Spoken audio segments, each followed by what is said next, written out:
Kind of like, we always show like a kind of a YouTube film every month, because that's what people are watching, these type of shorts on YouTube. So this is the magic printer, kind of like a little 180 tone-wise from the last film. What do boys do if they get a magic printer? They're going to go after the pretty girls, right? That's how the internet became the internet. Am I being really dense if I say I don't understand the ending? He touches the paper, everything goes black. He became the girl. He became the girl. I'm sorry, that Blue Angeled me totally.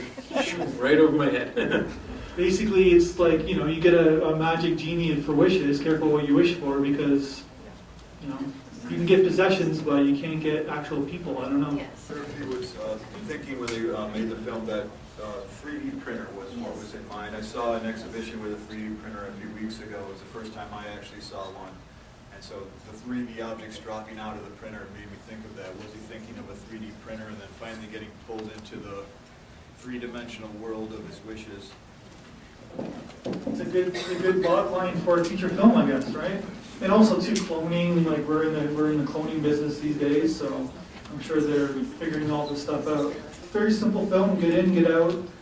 Tell a simple story of a young boy with a magic printer. Careful what you ask for. I just think the order that they're in, like the first movie that you chose and then the second one, is so interesting, because when the second movie opened, I don't know if anyone noticed what was on the wall. It was like a huge dollar bill, and there was a quote on it, and I think it said something like, please tell me if anyone remembers it right, "Fear robs the soul," or something like that. What? Eats your soul. Fear eats your soul. Fear eats your soul, which I thought was so interesting, because you don't have to be fearless to be playing with your computer. In the first film, they were truly fearless. And I just thought that it was such an interesting thing, the way one opened, the other way the first movie ended, the other one opened with "Fear, eats your soul."